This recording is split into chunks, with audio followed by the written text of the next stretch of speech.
When you've been dreaming of the high life, the promise of money and fame can be intoxicating. She was aspiring to be a model and an actress. He portrayed himself as being this actor and this rapper that was giving back to the community. She was totally just obsessed with him. But if it's all a facade, where do you run to when the avalanche starts? This case was about greed. This case was about someone who was portraying themselves to live a lifestyle that they definitely couldn't afford. After a single decision snowballs into the ultimate consequence, who pays for the destruction that ensues? He didn't want to get his hands dirty. After it happened, he ended up ghosting her. She let her love for her man get in the way of good and evil. It's this time that she'll never, ever get back, and it's all because she decided to help her men. September 2nd, 2012, Chicago, Illinois. The Windy City is quiet as the early morning hours creep by. Chicago is a beautiful, world-class city. It's a gem right along Lake Michigan. It's a continuously thriving melting pot of great people, great food, great attractions. But as the sun begins to rise over Lake Michigan, the day takes a sinister turn. 911 operators received a frantic call from 35-year-old Randall Davis. He said an intruder broke into his girlfriend's condo and shot her. He would cry out for someone to come to the apartment to help. Police race to the luxury apartment building in the city's upscale North Side neighborhood. The fact that this crime happened in this neighborhood is quite shocking. It's not known for its crime.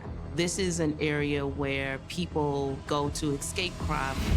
Inside the apartment, police make contact with the 911 caller, Randall Davis, who appears to have been attacked himself. He had sustained a large laceration to his head. The injuries suffered by his girlfriend, Yolanda Holmes, appear to be much more severe. They see Yolanda's body in a pool of blood. She was dead. She sustained multiple wounds to the chest. It's clear Yolanda's death was beyond violent. It looked like she suffered a horrific death. Yolanda Holmes was a vivacious 45-year-old who never met a stranger and worked hard to become a successful business owner. Yolanda owned a local hair salon where you not only could just get regular services, but people came to talk, hang out, have fun. While Yolanda was deeply rooted in her community, everyone knew her 24-year-old son was #1 in her life. Her son, Kwame Wilson, that was her prize, that was her joy. Kwame, or Young QC, was an emerging rapper in Chicago. He was charismatic, young, good-looking. Yolanda supported all his creative efforts and really believed in what he can do with his craft.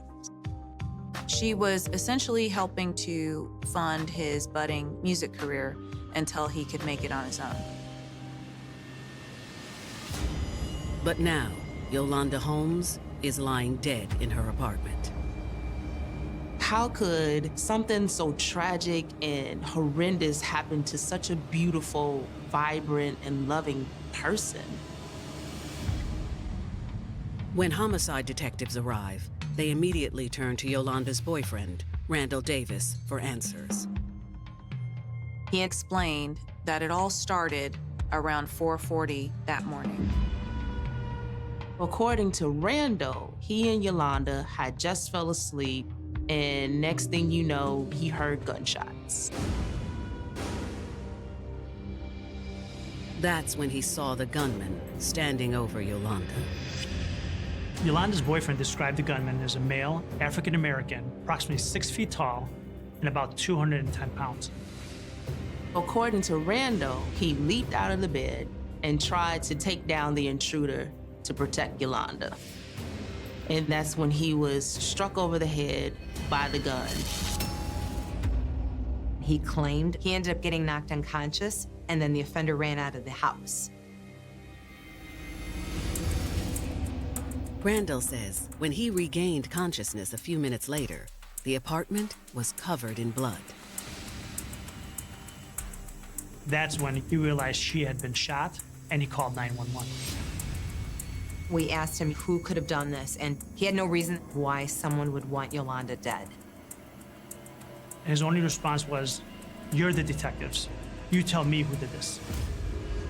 As Randall is transferred to the hospital, detectives begin processing the scene for more clues. I've been on the job 22 years, and I don't think I've ever seen a bloodier crime scene. Yolanda's bedroom was an absolute mess. There was blood splatter on the wall. There were bullet holes found in her headboard. Gunshot wounds weren't Yolanda's only injuries. Yolanda had been shot in the head and stabbed 4 times in her abdomen. It's clear Yolanda's death was beyond violent. This immediately seems like overkill. Detectives quickly locate what they believe to be one of the murder weapons. We observed a black revolver that was in pieces on the floor.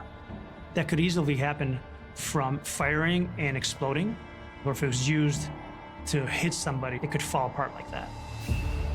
Detectives don't find the knife used in the crime, but they do discover other curious pieces of evidence. There was an earbud, a white earbud, that was torn and cut.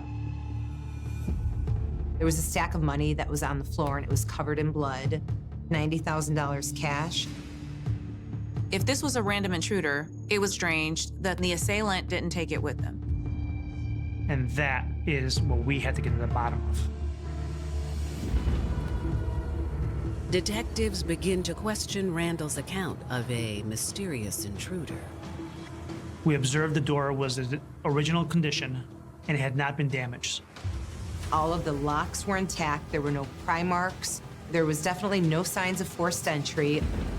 Did Randall Davis know more about this crime than he was letting on? On September 2nd, 2012, after receiving a panicked 911 call from Randall Davis, Chicago police have discovered the body of his girlfriend, 45-year-old Yolanda Holmes. Randall claims an intruder broke in and attacked them.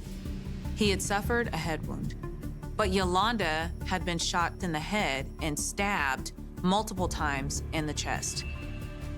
Investigators are beginning to question whether Randall knows more than he's letting on. Yolanda's boyfriend's account of the incident had some holes in it. The only thing that he ever mentioned to us is the fact that Yolanda was shot. But she wasn't just shot, she was shot and she was stabbed to death. That was odd and very suspect. Furthermore, there's no sign of forced entry into the apartment. All of the locks were intact, there were no pry marks. Something was sketchy, a little fishy. Investigators begin questioning Yolanda's neighbors, hoping to find someone who might have heard or seen anything suspicious. We knocked on every single door and interviewed every single person that lived inside that building. A couple people heard what they thought might have been a gunshot around the time of the murder, but most of those leads didn't really lead us anywhere. Fortunately, though, detectives receive word that the apartment complex has surveillance cameras.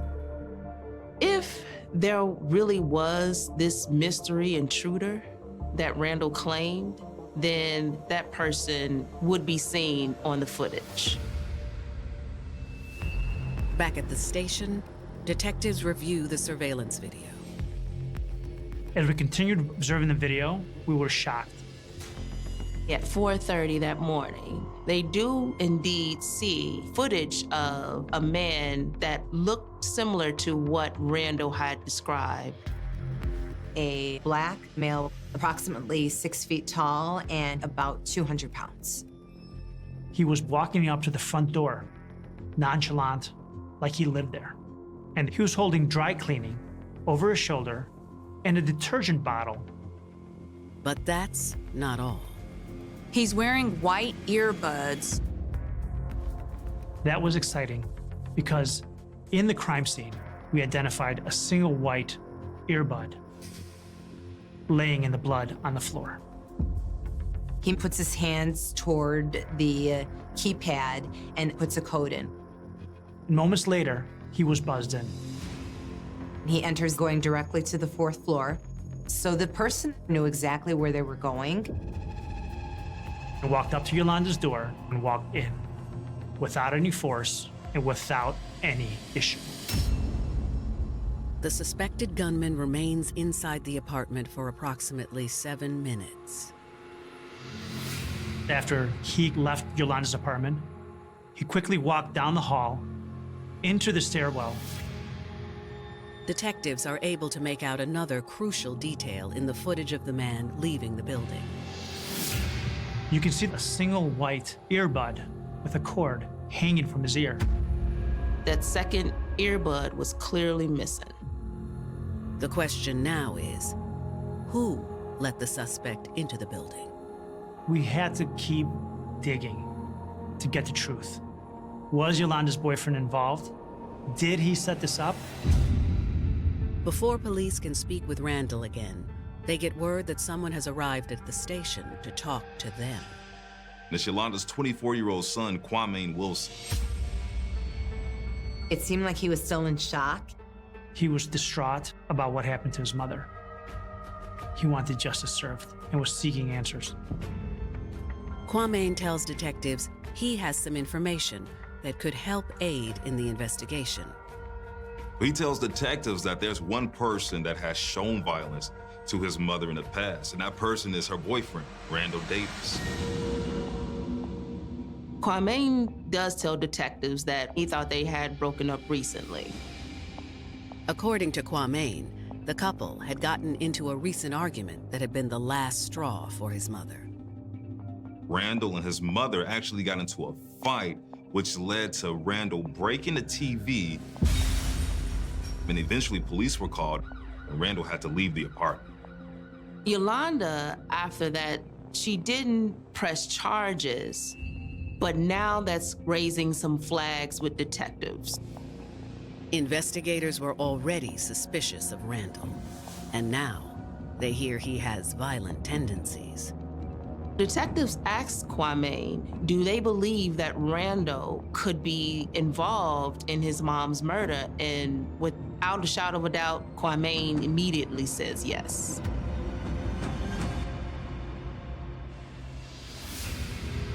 The next day, after Randall has been released from the hospital, detectives bring him down to the station for a follow-up interview. When they ask him about the prior altercation with Yolanda, he has an explanation. Randall tells the police that he had been drinking and that he was jealous of another man. Things just got out of hand.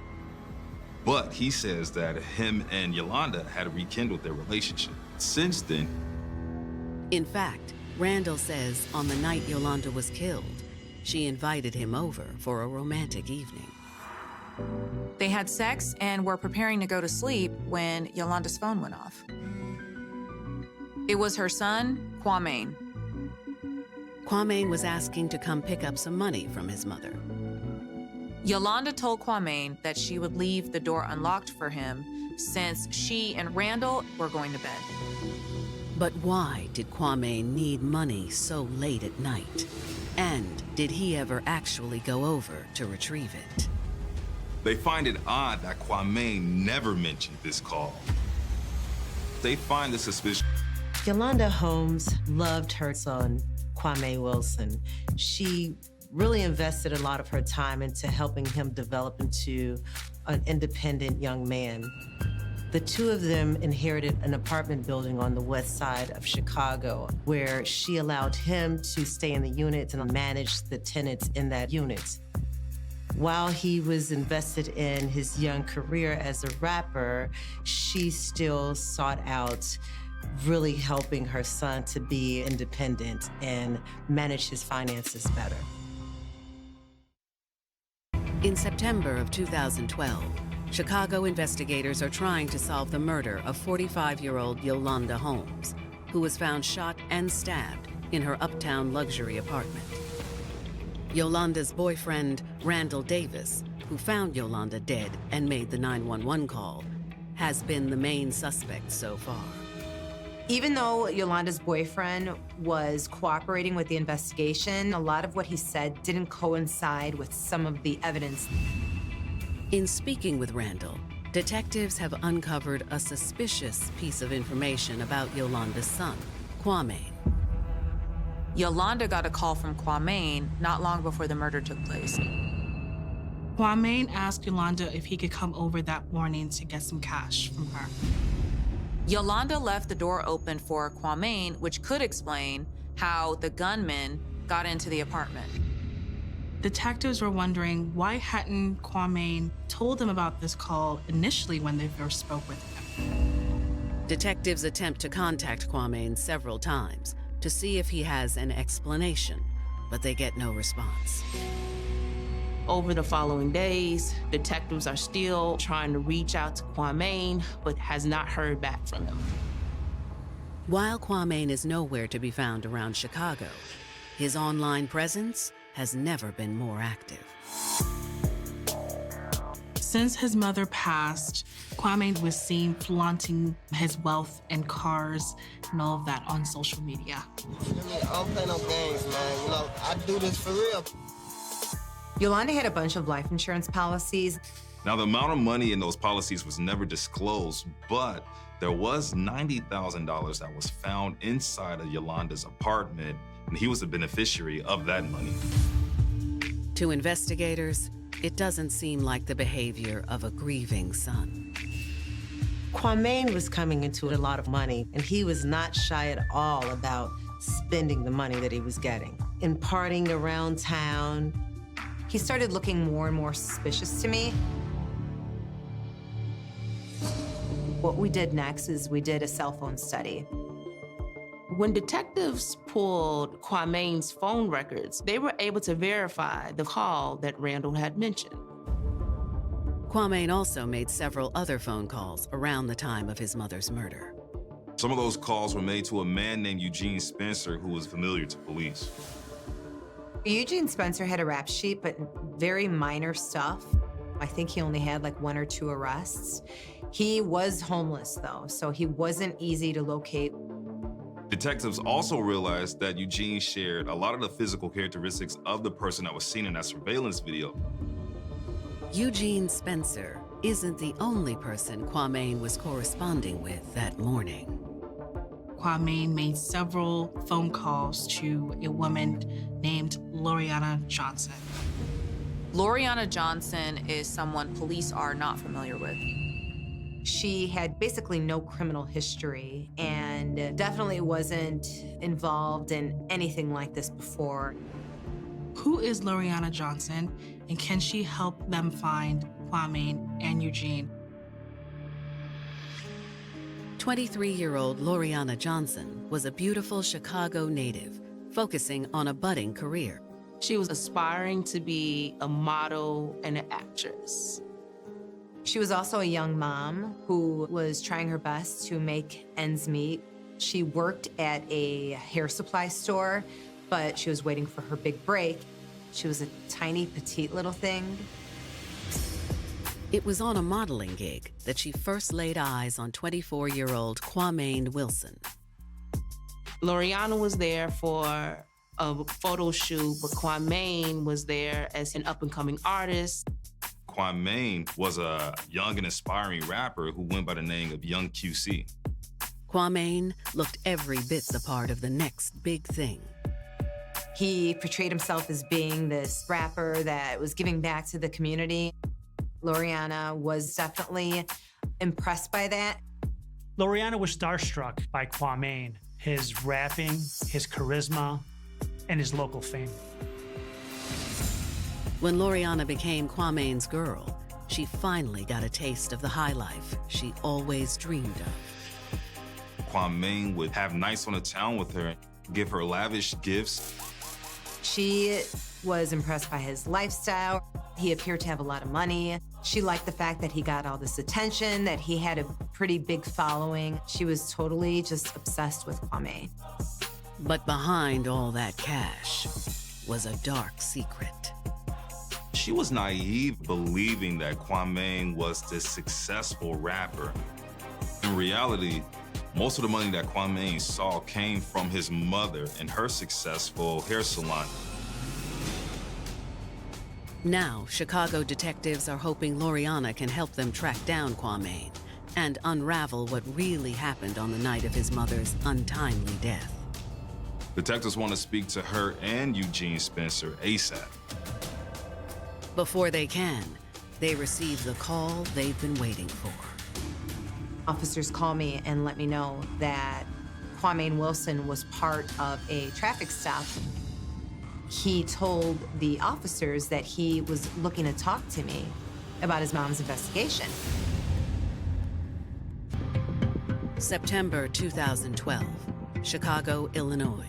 Local homicide detectives are becoming more and more suspicious of 24-year-old Kwame Wilson regarding the death of his mother, Yolanda Holmes. Detectives have learned that Kwame had made a phone call to his mom asking for money before her brutal murder. Since her death, he had been flaunting all of the money he had inherited from her all over social media. On top of that, it seemed that he had been evading law enforcement. After learning that Kwame made several calls to his girlfriend, Loriana Johnson, and another man, Eugene Spencer, around the time of the murder, detectives are eager to speak with them. But then, they get the news they've been waiting for. Officers call me and let me know that Kwame Wilson was part of a traffic stop, and he told the officers that he was looking to talk to me about his mom's investigation. So I said, transport him into the station and we'll talk about his mom's case. When detectives finally sit down with Kwame, they ask him where he's been. Kwame tells him he's actually been trying to get in contact with them. Detectives question Kwame about Eugene Spencer, the man he placed several calls to around the time of the murder, and a dead ringer for the man seen in the surveillance video. Kwame admits to knowing Eugene, but he said it's only because Eugene used to live above him at his old apartment.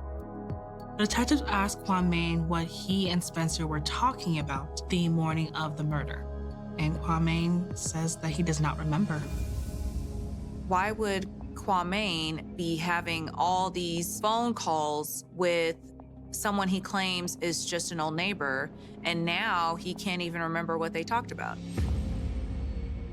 When detectives show Kwame a screenshot from the surveillance footage, he's much more forthcoming. He was pretty quiet, but then he finally says, "You already know who that is. That's Boo." And Boo is the nickname that Eugene Spencer used.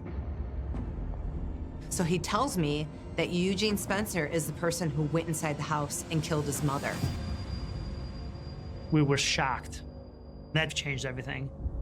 Kwame, he looks down and looks defeated almost, and he tells investigators that this was supposed to be a robbery. Kwame tells detectives that it was all Eugene's idea. Eugene wanted to rob his mother because she was rich. He basically says that he feared for his safety. He was afraid of Boo, Eugene Spencer. According to Kwame, his girlfriend, Loriana Johnson, was also in on the plan. Loriana was the getaway driver. She provided the transportation for Eugene to and from Yolanda's apartment. Kwame insists that he loved his mother and never would have harmed her on purpose. He said that he was just supposed to go inside and get money. He had no idea that Eugene would end up killing Yolanda Holmes. Is Kwame telling the truth? He is the only one who has anything substantial to gain from this murder. All of her life insurance policies and remaining assets were awarded to Kwame. Detectives wanted to speak with Loriana and Eugene to see if their stories lined up with what Kwame was claiming. Although tracking down Eugene is still proving difficult, police are quickly able to locate Loriana Johnson and bring her in for questioning. Loriana was very polite. She was very quiet. She wasn't very forthcoming initially. She denied even knowing anything about the murder. How do you not know that your boyfriend's mother was killed? With added pressure from detectives, Loriana changes her tune. So after further questioning, Loriana admits that she does know about the murder, and she was even at Yolanda's funeral. But Kwame told her that whoever killed Yolanda was in custody and had already confessed to the crime. Loriana insists that she had nothing to do with his mother's murder. That's when detectives reveal what Kwame has already told them. Police reveal to Loriana that Kwame already has implicated her in the crime and already told them that she was the getaway driver. Loriana is stunned finding out that Kwame would say all of this about her. As time went on, she realized that she couldn't lie to protect Kwame anymore. And little by little, bits of information came out about exactly what happened. Loriana admits that on September 1st, 2012, Kwame asked her to come over when she got off work. When she arrived, Kwame introduced her to Eugene Spencer. Eventually, Kwame took Loriana into his bedroom where the two had sex. Loriana didn't know what Eugene was doing during that time. But when they emerged from the bedroom, he was still at the apartment. At that point, Eugene asked Loriana to give him a ride to the north side.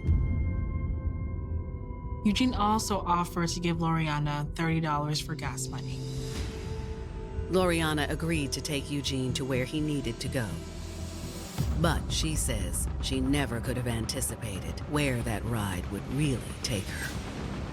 There was this awful smell coming from him. It smelled like death. September 2012, Chicago, Illinois.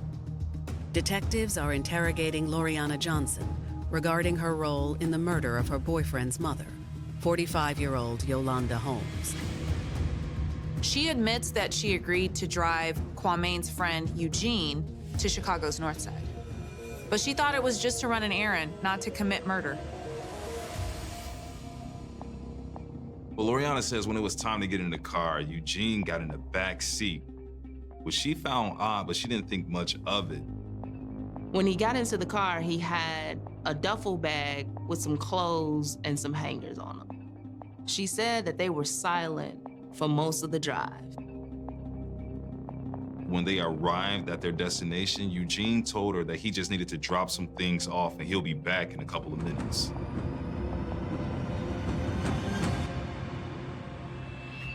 Just 10 minutes later, Eugene came running back to the car. He was out of breath. Something seemed a bit off. She smelled this horrible smell coming from him that she had never smelled before. She told investigators that she tried to ask Eugene about the smell, but he just told her to drive.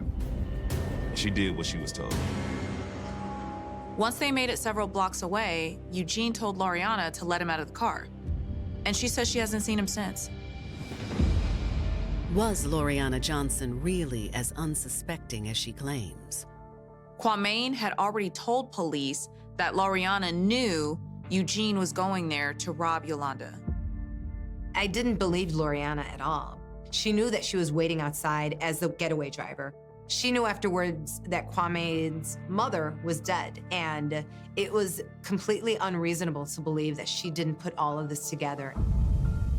Before detectives can press her for answers, they receive news that Eugene Spencer has finally been taken into custody. So detectives decide to keep Loriana in holding while they go and question Eugene. Detectives are surprised that immediately Eugene confesses in his role in the murder. Eugene admits that Kwame was the mastermind of this, and Loriana was more involved than she was letting on. He says Kwame's motive was to collect the 2 life insurance policies on Yolanda.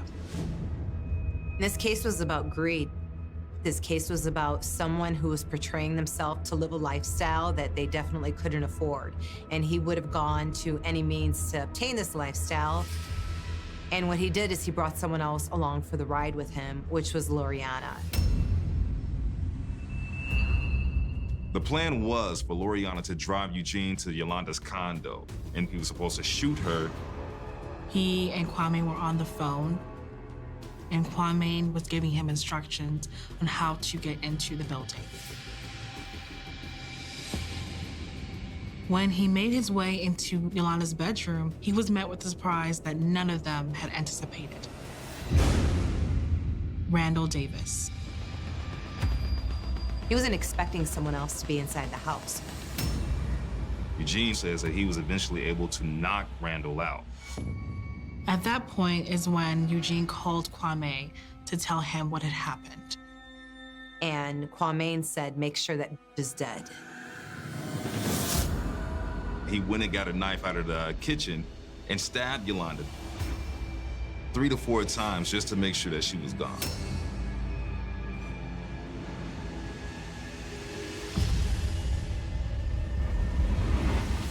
When Eugene returned to the car, he was covered in blood.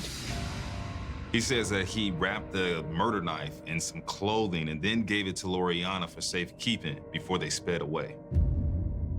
Kwame promised him $4,200, and to this day, he only received $70 for payment. After speaking with Eugene Spencer, detectives, they were more confident that Kwame was the actual mastermind and Loriana Johnson was a co-conspirator. With Eugene Spencer's statement in tow, detectives confront Loriana once again. Loriana now changes her story. She says that she knew that they were planning something, but she thought it was just a robbery. On September 2nd, Kwame told her that she needed to bring a gun that he had hidden at her place to his apartment. Once she arrived at the apartment, Kwame asked her to drive Eugene to the north side. She saw Kwame wiping down the gun as well as the bullets. She agreed to help her man. She agreed to drive someone that she barely knew to the apartment building. She never knew that the victim was going to be Kwame's mother. Loriana tells detectives that she really was shocked when Eugene returned to the car, smelling like death. She now admits that she called Kwame and asked him, well, what's going on with Eugene? Eugene starts chiming in from the back saying, I shot her, but the gun jammed, so I had to get a knife.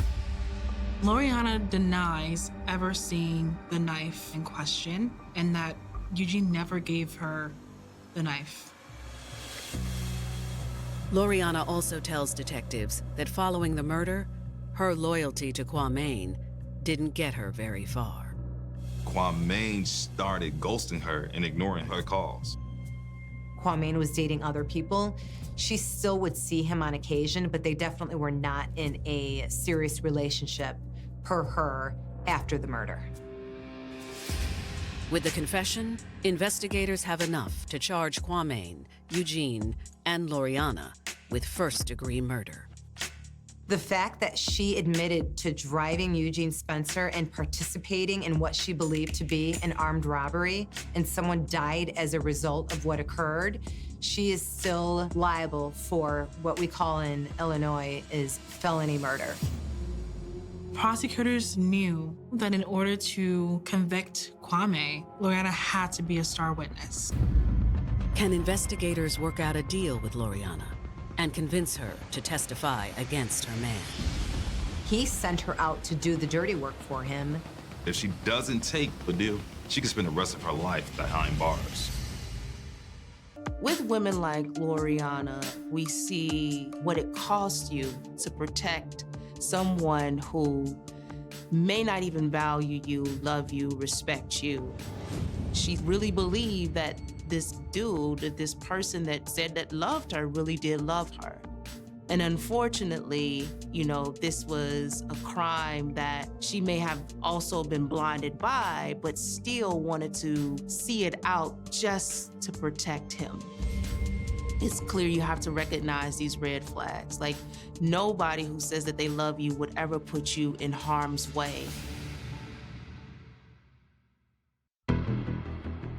Fall 2012, Chicago, Illinois. Investigators are preparing to offer 23-year-old murder suspect Loriana Johnson a plea deal if she agrees to testify against her man at trial. Police believe Kwame Wilson was the mastermind behind his mother's murder. But Loriana also faces first-degree murder charges because she served as the getaway driver.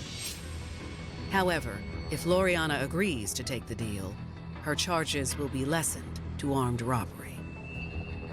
If she doesn't take the deal, she could spend the rest of her life behind bars. We let her know that Kwame basically set her out to dry. He sent her out to do the dirty work for him, and he figured that he wouldn't be liable for anything that they did. After it happened, he ended up ghosting her. They tell Loriana it's time that she put her best interests first. To investigators' relief, Loriana decides to take the deal. Loriana agreed to testify against Kwame Wilson in exchange for a plea deal, which allowed her to be sentenced to just 14 years. In March 2019, Kwame gets his day in court. Kwame Wilson is on trial for first-degree murder, and the prosecution's star witness against him is Loriana. Loriana admitted Kwame was the mastermind to this whole murder of his mother. He provided the weapons, and he provided information to Eugene and Loriana of how to gain entry into his mother's residence. Prosecutors tell the jury that Kwame's motive was to collect the 2 life insurance policies on Yolanda, and that Kwame was the beneficiary of the $90,000 that was in Yolanda's home. Kwame didn't want to get his hands dirty, but he wanted to make sure his mother was dead. After a 4-day trial, the jury reaches a decision. It only took them 2 hours to convict Kwame of first-degree murder, home invasion, and attempted murder. Kwame Wilson was sentenced to 99 years in prison. A day later, Eugene Spencer is dealt a similar fate. At his trial, Eugene was found guilty and convicted of the same 3 charges Kwame faced, but he was given 100 years in prison. The fact that Kwame would have his own mother killed in such a brutal fashion is still a bitter pill to swallow for those that loved Yolanda. This case was especially sad because the true killer here, Kwame Wilson, was raised with a family that loved him and wanted only the best for him. Yolanda gave him everything that she possibly could. There was no reason for this to have happened. How tragic is that the one person that she loved is the person who paid someone $70 to brutally murder her. Loriana Johnson is released on parole in 2020. With time served and Illinois' day served equals day credit policy, Loriana only has to serve 7 years out of her 14-year sentence. Despite getting out early, this is still 7 years. This is time she'll never get back with her kids. And it's all because she decided to help her men. This is a cautionary tale. She could have had a much better life had she not been so obsessed with Kwame Wilson. Loriana Johnson was a young, beautiful, smart girl. who let her emotions and love for her man get in the way of good and evil. Love is a powerful drug. In this case, it was deadly. Love can feel like an avalanche, but in the wake of an avalanche is total destruction. Shattered lives, lifelong scars that will never fade, and sometimes a woman left holding the bag, wondering where it all went wrong.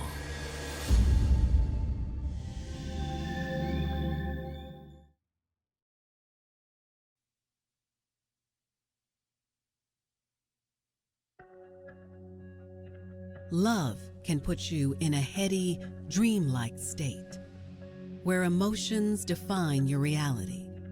You believe your love to be flawless, perfect. But what if it's all a facade? What if you look behind the curtain and realize your reality is nothing but an illusion, a hallucination, a trick of the mind? Can you pull yourself from the fog before it's too late?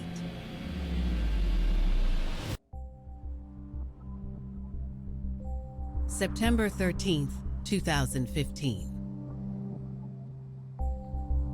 It's a cool autumn day in Columbus, Ohio. Columbus is the state capital, and it is a growing city. A lot of vibrant things going on in Columbus, great downtown.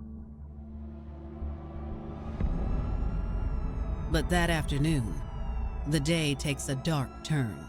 Police are rushing to a home on the city's east side in response to a 911 call from a frantic father. The father found his son dead in the basement in his friend's home. Once on the scene, police carefully enter the house with guns drawn. They don't know if the murderer is inside the home or not. Some fan out to clear the residence while others go down the basement stairs. In the basement, police find the 911 caller, Jay Saunders, leaning over the body of his son. They see the victim wrapped in a blue tarp. The father is distraught. He was very upset and confused and angry, as any father would be.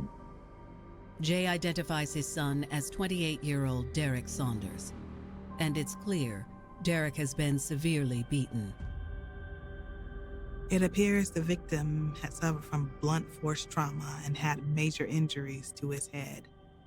It was horrifying. As police begin investigating the crime, they'll learn that the owners of the residence have been harboring a shocking secret. The man's crazy. He's lost his mind. But she just couldn't bring herself to leave the man that she felt was her man to be forever.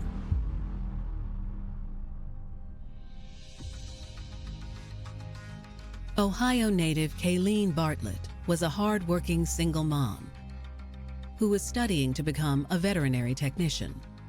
She loved animals and had a real passion for them. She would bring home stray cats and nurse them back to health.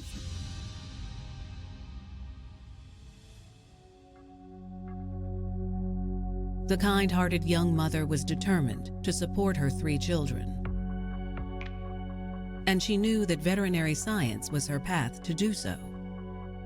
She was doing the best that she could to set her children up for the best life possible.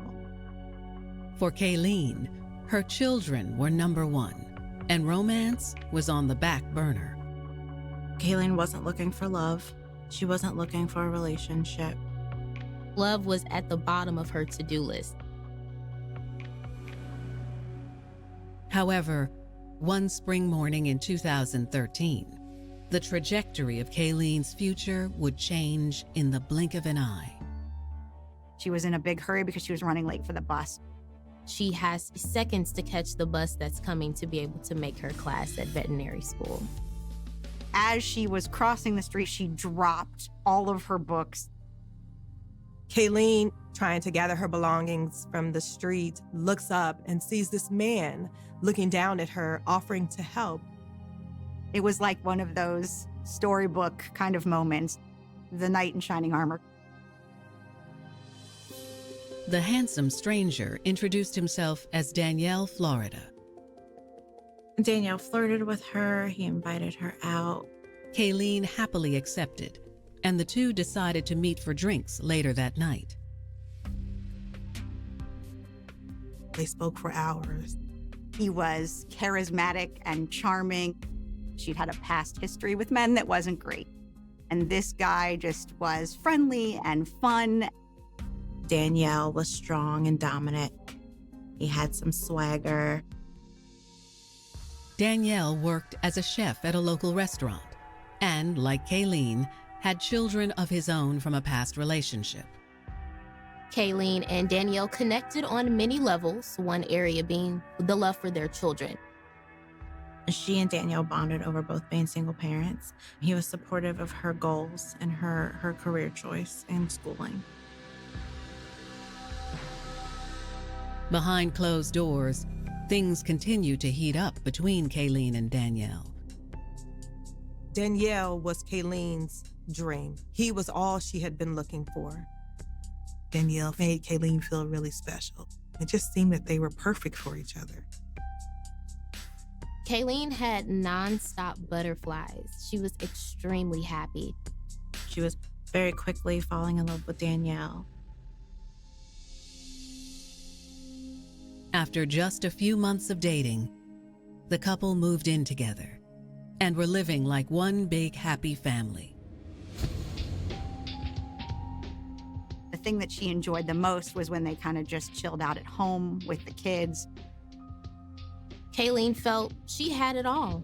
With Danielle, it was this picture-perfect life. He was a provider. He was a protector. He loved her children. She could still have her education, still have her career, and ultimately the love that she always longed for. For Kayleen, it seemed like the future she'd always dreamed of for her and her kids was finally coming to fruition. But what the young mother thought was a happy home would soon become a house of horrors. Something evil has taken place. It is traumatizing. It's devastating. It's scary.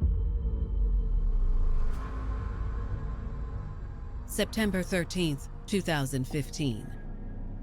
Police in Columbus, Ohio have just discovered 28-year-old Derek Saunders beaten to death inside the basement of an East Side home. The victim is found by his father, Jace Saunders. When detectives take Mr. Saunders aside, he tells them he received a cryptic text from one of Derek's friends just a few hours earlier. A text that led him to this very location. Derek sent a text message to a friend stating, in case something bad happens to me, I'm at Danielle, Florida's home.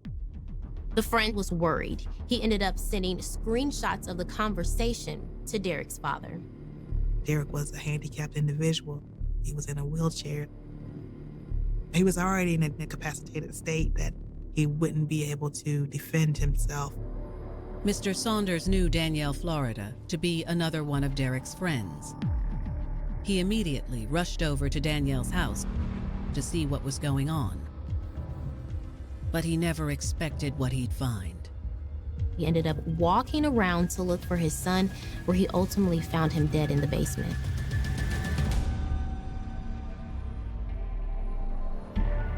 Danielle, however, was nowhere to be found. The father's natural instincts were that Danielle committed the murder. It's awfully suspicious that Derek ended up being found dead in the basement after already being worried about going to the house alone. Detectives agree. They know the key to unlocking this case is tracking down Danielle, Florida. The investigators instantly knew that they had to find Danielle.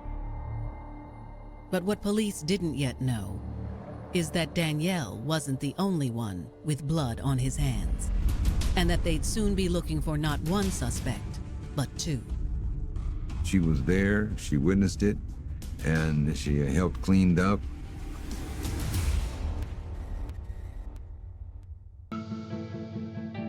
Single mom Kayleen Bartlett believed she'd finally found the one after meeting charming chef Danielle Florida.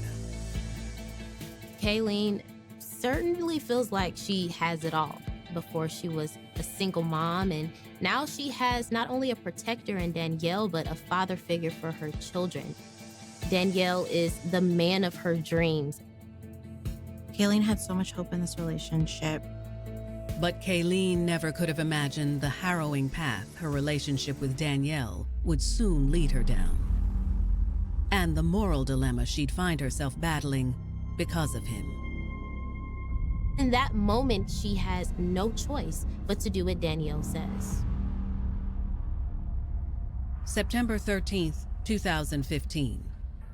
Ohio detectives are speaking with devastated father Jay Saunders after discovering his son Derek beaten to death. Detectives were trying to piecemeal things together to figure out what in fact happened to Derek. After speaking with Mr. Saunders, detectives have reason to believe the owner of the house, 37-year-old Danielle Florida, is behind Derek's murder. There were text messages that the victim had sent to friends before going to the home saying, if anything happened to me, this is where I am. But according to Mr. Saunders, Danielle wasn't the only one who lived at the residence. He tells detectives that Danielle also has a girlfriend, 22-year-old Kayleen Bartlett, that resided there with him and their 5 children. Danielle, Kayleen, and the kids are nowhere to be found. In the basement, police find a chilling plethora of evidence against the couple.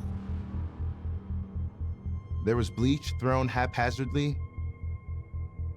Blood was on the steps. Blood was on the floor. They were able to find fingerprints and 2 sets of footprints in the blood residue. Police issue a BOLO, a Be on the Lookout bulletin, for Danielle Florida and Kayleen Bartlett. The search is on for Kayleen and for Danielle. When detectives begin digging into the couple's background, they soon discover this isn't Danielle's first run-in with the law. They find a pretty lengthy rap sheet of charges, including robbery, forgery, and drug possession. Kayleen's records, however, reflect quite the opposite. She had no history of violence. She was in school to be a vet tech. It seems like a really huge stretch to connect her to this type of crime. Detectives call friends and family members of the couple, hoping to get a lead on their whereabouts. But no one seems to know where Kayleen and Danielle are hiding out. Family members proved to be a dead end on the couple's location. In speaking with Kayleen's sister, however, detectives receive some good news. She tells them that the children are with her. Kayleen did not tell her sister what was going on, but in fact, she did tell her sister that it was pretty urgent, that she needed her sister to take the children. The sister says she hasn't heard from Kayleen since she dropped off her kids.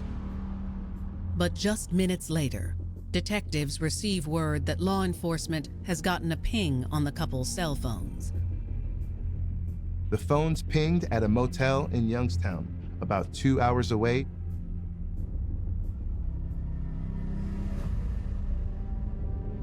That evening, police spot the couple walking to their vehicle and swarm the parking lot.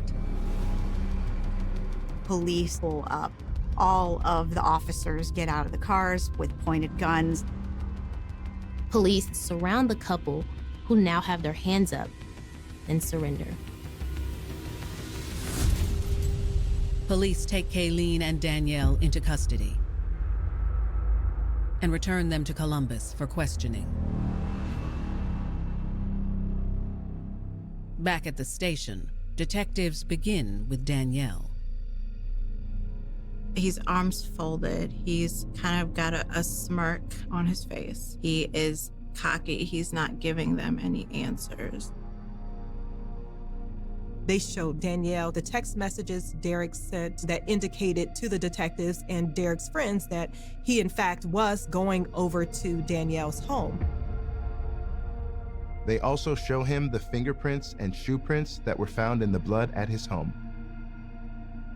Detectives tell Danielle they've confirmed the bloody prints to be a match for both him and Kayleen.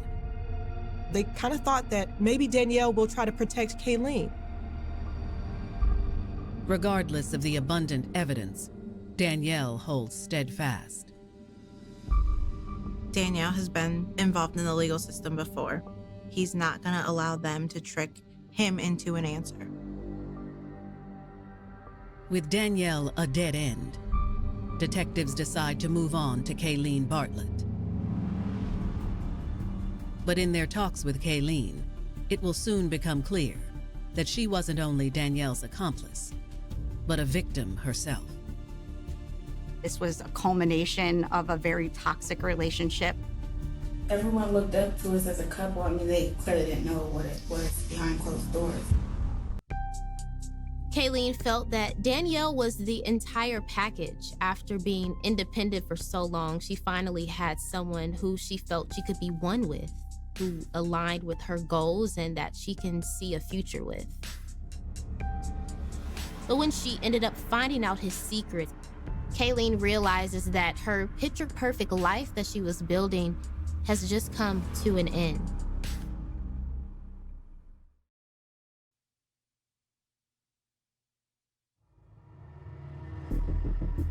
September 2015. Columbus, Ohio detectives are investigating Kayleen Bartlett and Danielle, Florida, for the murder of 28-year-old Derek Saunders. They found Derek's body in the basement at the home of Danielle and Kayleen. With suspected mastermind Danielle, Florida, refusing to talk, detectives move on to his girlfriend, 22-year-old Kayleen Bartlett. She seemed nervous and scared about what was going to happen next. The detectives laid out the evidence they had on her, letting her know that she was busted. We have shoe prints. We have fingerprints. They showed her pictures of the blood, and that immediately broke her down. God, I gotta stop crying. I'm too emotional.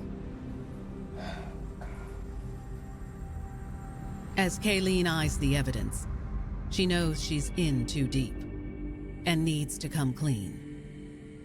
She's thinking about her children, she's thinking about her life, and you can almost physically see her decide that this is the time where I need to just tell the truth.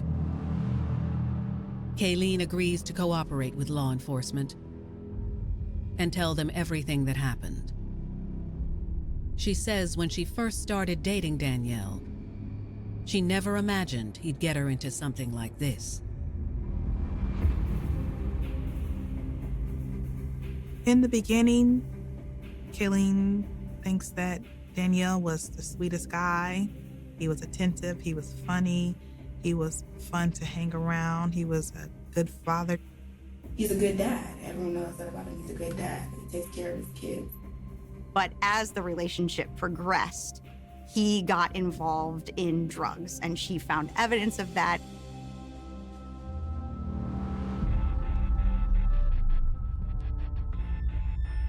One of the most pivotal moments was when she was home with her children and caught Danielle smoking crack. She saw him lighting up a crack pipe. She asked him, "What are you doing?" And he brushed it off, said that it really wasn't a big deal.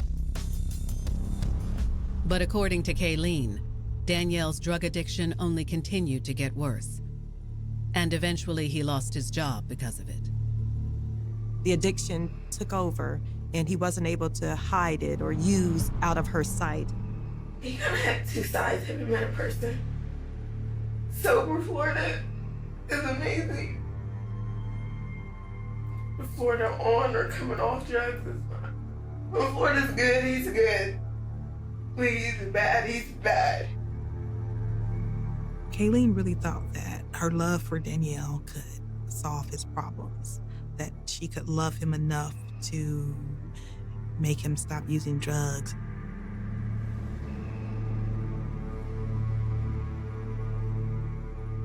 Kayleen tells detectives that after months of watching Danielle deteriorate,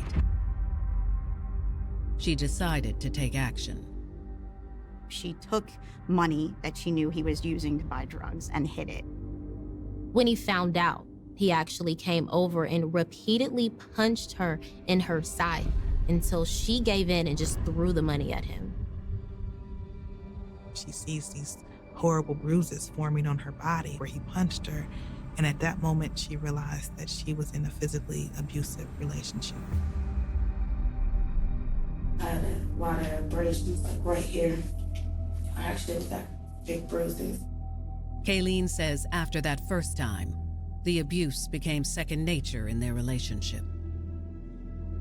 He used to beat the out of me. And like the next day, it's like it never happened. But on the night before Derek's murder, everything came to a head. Danielle had lost his crack pipe and apparently began to lose his mind, becoming very aggressive. They ended up getting into an argument that turned physical, where Danielle punched Kayleen in the face. He punches her in the face so hard that it splits her lip and breaks her tooth. Kayleen explains she took some pills to help dull the pain from the beating and fell asleep soon after. But the next morning, her life would be forever changed. Kayleen sees Danielle with the hammer in his hand, hitting the victim Derek repeatedly. She's yelling to him, "Stop, stop."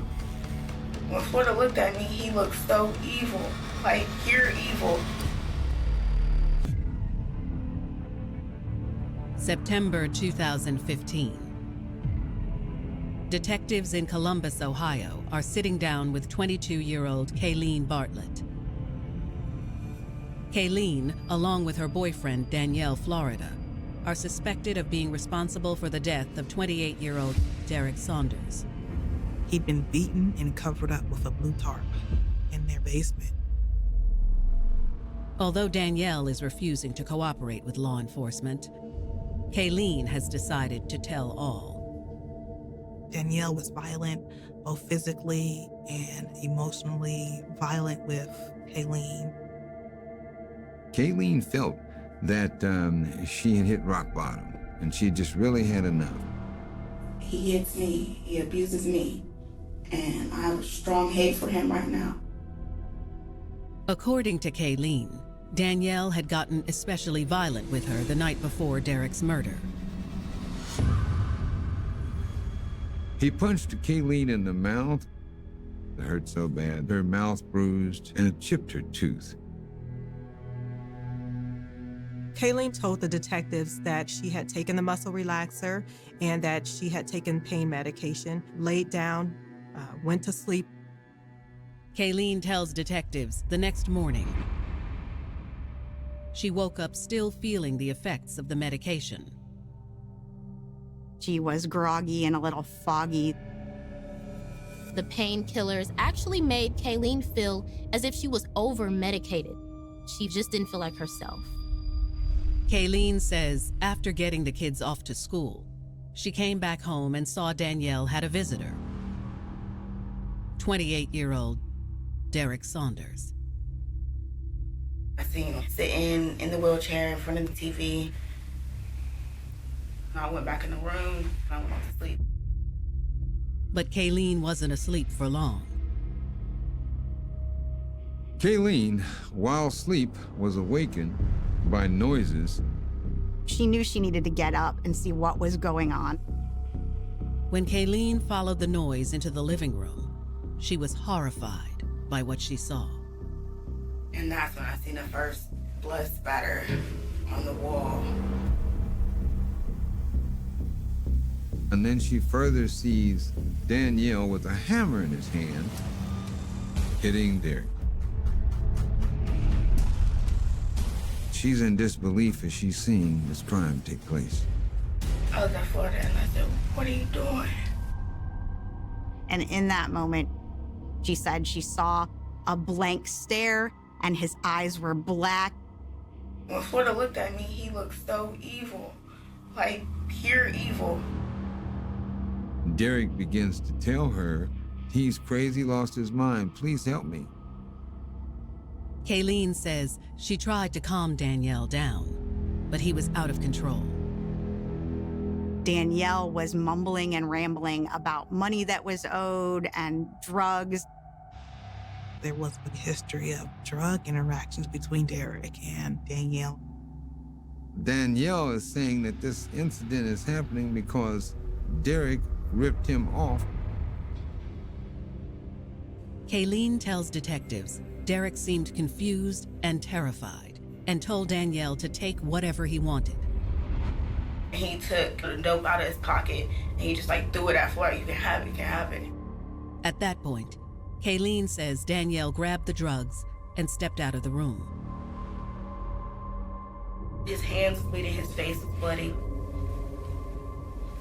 Blood like drenched down his face. And I asked him what happened. He said Florida just started hitting him. Seconds later, Danielle returned to the room. She saw him pick up the hammer and continue to beat on Derek with it. He's just hitting him and he's crying. He's just crying. What am I supposed to do? And he's crying and he's asking for my help. And I couldn't help. When Florida's hitting me, I can't even defend myself. The fear just took over. It was almost paralyzing, but what she did do was she left the room. Kayleen says she went straight to pick up her children from school and took them to her sister's house, where she knew they'd be safe. She was most concerned about making sure that the kids were okay. She didn't want them to go back to the house and walk in on this situation. After making sure the children were taken care of, Kayleen says she returned to the house. She says she just doesn't know exactly what drove her to drive back home. However, she did. I guess I'm stupid. I went back. I don't know why. She always went back to him, and this was just what she did. Kayleen was still afraid as to what she would walk into when she went into the home.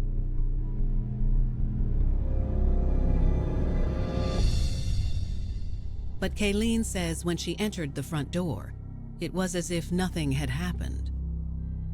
Danielle was warm and friendly and was acting like nothing was wrong. The home seemed clean. It smelled fresh. With her still being groggy from the medication, she almost thought that she hallucinated the whole thing. But Kayleen says she soon made an observation that brought her right back to reality. Kayleen noticed cleaning supplies by the wall and a small smudge of blood. Danielle noticed her staring at it and instructed her to clean it up. Petrified, Kayleen did as she was told. I wiped up the blood, but I didn't ask questions. I'm not about to get my ass whooped for asking questions. Danielle definitely wanted to make sure that Kayleen was a part of this in some way. And so having her wipe that blood off the wall was the first step in getting her involved in committing the crime. Kayleen tells detectives she was hoping Derek still made it out alive somehow, despite his injuries. But it wasn't long before she realized that wasn't the case. She sees the wheelchair. She knew Derek couldn't leave without his wheelchair. As Kayleen's heart dropped, Danielle came over and took her hand. I'm crying because I'm scared. Like, I don't know what's going on. He's like, I gotta tell you something. I'm like, okay. He's like, all right, I'm gonna show you. That's when he took me down to the basement. September 2015. In a Columbus, Ohio interrogation room, 22-year-old Kayleen Bartlett is telling detectives about the harrowing events that led up to the murder of 28-year-old Derek Saunders. She saw her boyfriend, Danielle, pick up a hammer and continue to beat on Derek with it. Kayleen was terrified that she would be next, so she ran out of the room. Kayleen admits that after making sure her kids were safe with her sister, she returned to the house, and Derek was nowhere to be found. Kayleen says that Daniel was acting very calm and instructed her to clean a smudge of blood by the wall. I do have some talk and ask any questions. Kayleen thought that maybe Derek made it out alive and was at the hospital recovering from his injuries. That is, until she saw the wheelchair. Derek was a handicapped individual. Kayleen knew that Derek couldn't get away without his wheelchair. When she looks at it, she knew what had happened. Was at that moment that Kayleen thought, oh my goodness, Derek is dead. What next? That's when Danielle told her to come down to the basement with him. He's like, I gotta tell you something. He's like, I'm gonna show you. In the basement, Kayleen's worst fears came to fruition. Kayleen observed Derek's lifeless body covered in blood. Blood was on the steps. Blood was on the floor. I just remember him saying, here he is, here he is. And I'm hysterical. He told me to shut the up and help him. Danielle handed the bleach to Kayleen, telling her to clean up the steps and to pour the bleach everywhere that there was blood. Kayleen says at that point, she had to make a choice. Either help Danielle or become a victim herself. Kayleen was very afraid. Now she's in the basement. There was no other way out of there but to go with Danielle. Kayleen felt she had no choice but to comply with the wishes and demands of Danielle. I did assist him cleaning up. I put a whole bunch of bleach water down the steps. After Kayleen was done dousing the stairs in bleach, Danielle instructed her to go upstairs and pack their bags. Danielle said they were going to be gone for a few days. She felt that her kids would be safe at her sister's house, so she proceeded to follow his demands.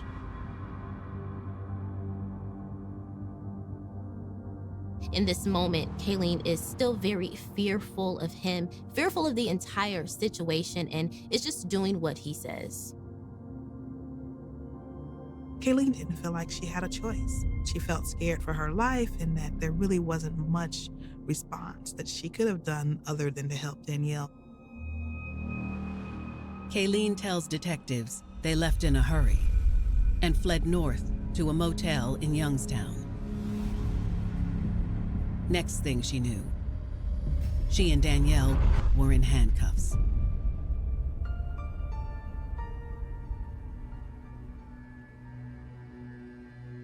Kayleen is very remorseful about all of the situation and the death of Derek and her role that she played in it. It definitely should have been me. That's exactly how I feel. The night before, he was angry at me, and that's why he said he did drugs so much, was because I got on his nerves. It should have been me. The choice that she made that day to not go get further help, it's not something that she can ever probably completely walk away from. It's always going to be in the back of her head.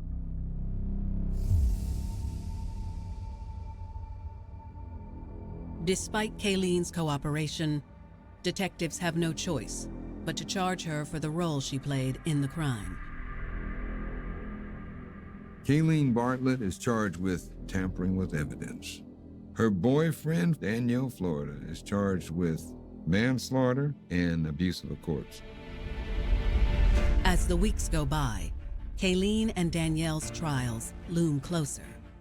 After everything she's been through, will the court show leniency to Kayleen? Or will she receive the maximum punishment? Kayleen could go away in prison for a very, very long time. She had suffered a lot of abuse at the hands of this man, but she stood by his side while he committed this awful crime. Kayleen was obviously very dedicated to Danielle. She gave up so much of her goals and her dreams to be in this relationship, and she endured so much abuse and violence to be with him. She put herself in harm's way multiple times for him. She did whatever he needed, whatever he wanted, and ultimately sacrificed a lot.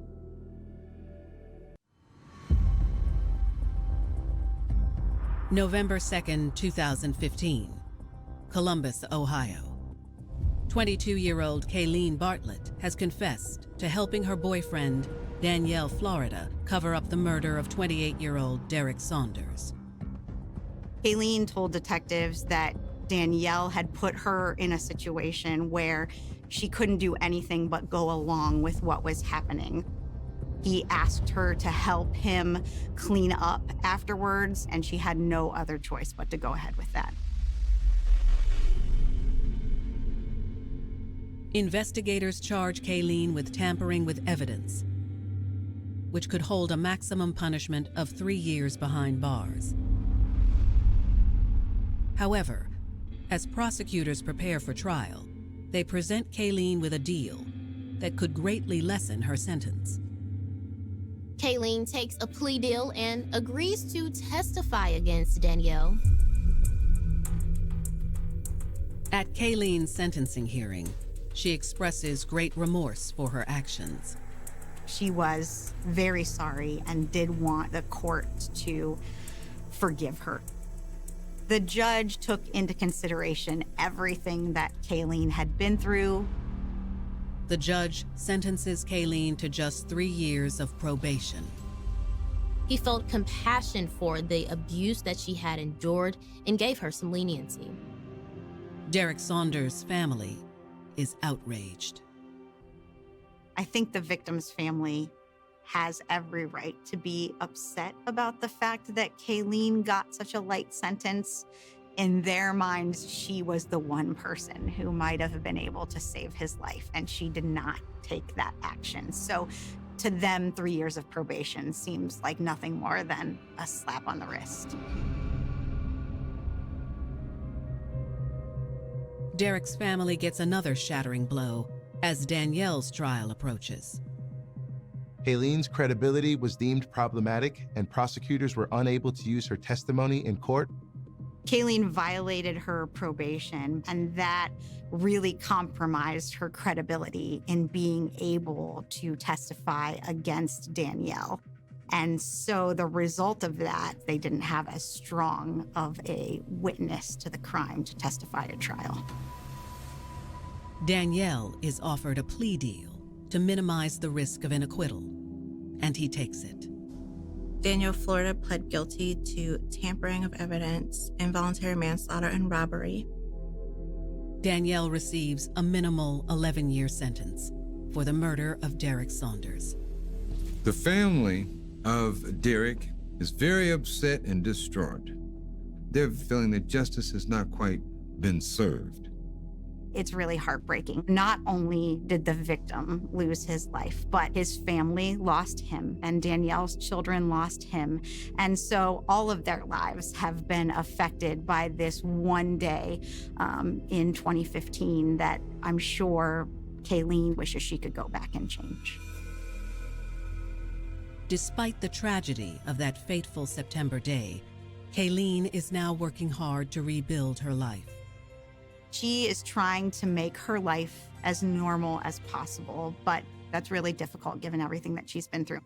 She's no longer pursuing that veterinary technician degree anymore. Instead, Kayleen is focusing on her children. She has full custody of her daughters, and she's trying to turn her life around. She's caring and providing for her children. She is receiving counseling services for her depression and for anxiety. Kayleen hopes her story can be a cautionary tale to young girls who find themselves in an abusive relationship. She wants to make sure that other young women can see her story as potentially an inspiration or as a model of what could happen if you don't get out of the relationship. To let them know that they shouldn't let an abusive partner control their life or let them influence the decisions they make that can affect them for the rest of their life.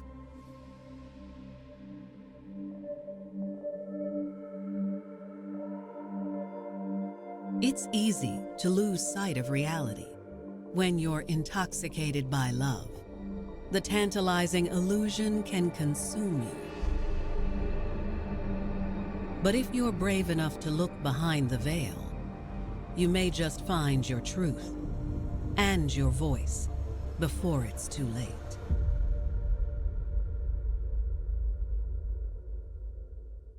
Abuse is never okay. If you or someone you love is in an abusive relationship, there is help available. Call the Domestic Violence Hotline at 1-800-799-SAFE.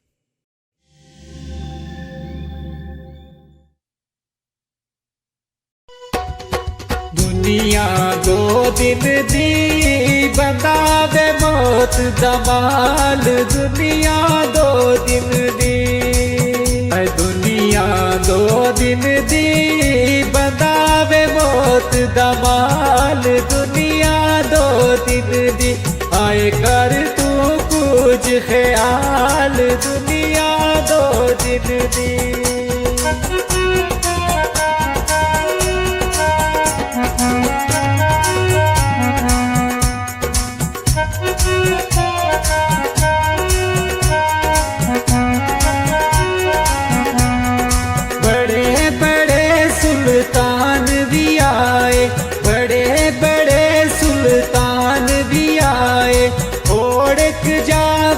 खाक समाए ओढ़क जा बिच खाक समाए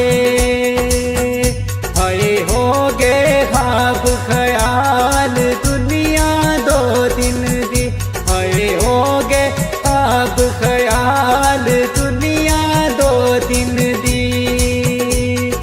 दुनिया दो दिन दी बंदा वे मौत दा माल दुनिया दो दिन दी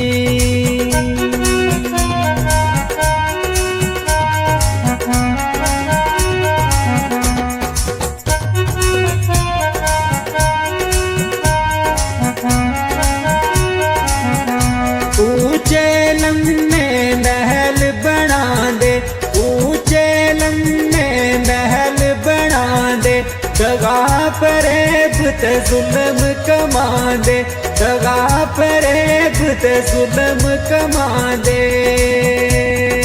हाय कुछ नहीं खड़दे नाल दुनिया दो दिन दी हाय कुछ नहीं खड़दे नाल दुनिया दो दिन दी ओ दुनिया दो दिन दी बंदा दे मौत दा माल दुनिया दो दिन दी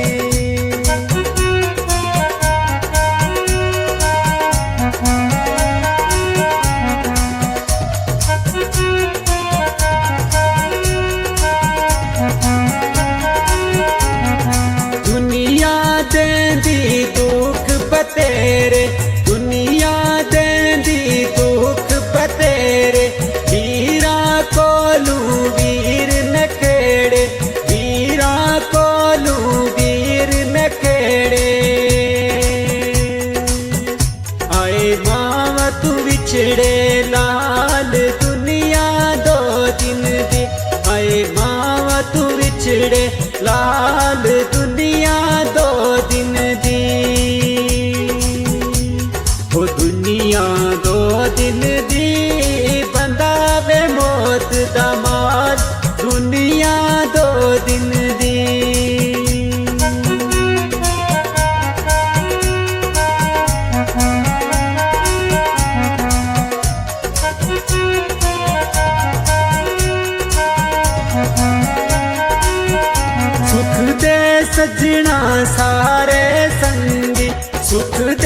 सजना सारे संगी नस जांदे जद आवे तंगी नस जांदे जद आवे तंगी हाय कोई नहीं गम दा प्याल दुनिया दो दिन दी ओह कोई नहीं गम दा प्याल दुनिया दो दिन दी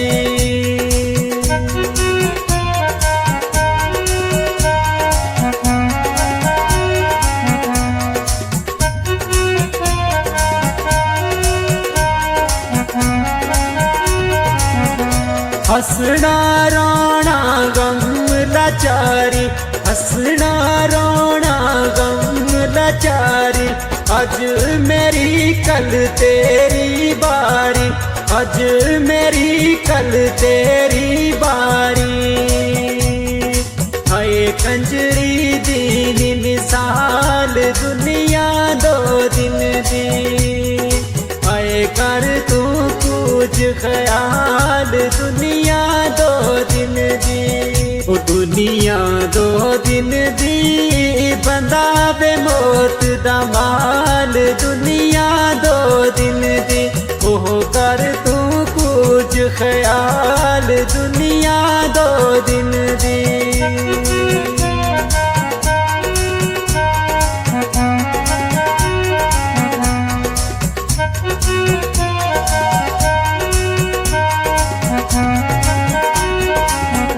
भूत वे तुड़ानी मिट्टी दा वीरा भूत तुड़ानी मिट्टी दा वीरा अपना आप संभाल बशीरा अपना आप संभाल बशीरा हाय मिट्टी मिट्टी दा माल दुनिया दो दिन दी हाय मिट्टी मिट्टी दा माल दुनिया दो दिन दी हाय कर तू कुछ ख्याल दुनिया दो दिन दी हाय कर तू कुछ ख्याल दुनिया दो दिन दी ओ दुनिया दो दिन दी बंदा मिट्टी दा माल दुनिया दो दिन दी हाय कर तू कुछ ख्याल दुनिया दो दिन दी हाय कर तू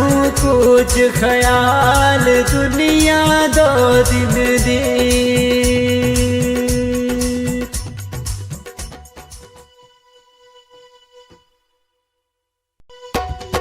दुनिया दो दिन दी बंदा बे मौत दा माल दुनिया दो दिन दी दुनिया दो दिन दी बंदा बे मौत दा माल दुनिया दो दिन दी आए कर तू कुछ ख्याल दुनिया दो दिन दी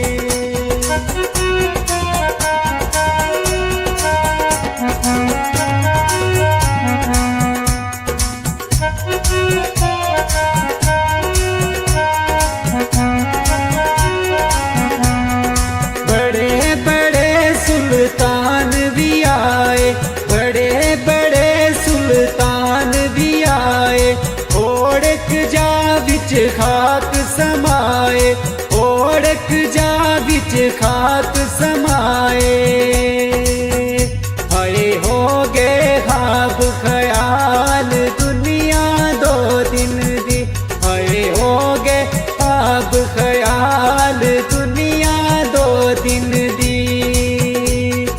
दुनिया दो दिन दी बंदा वे मौत दा माल दुनिया दो दिन दी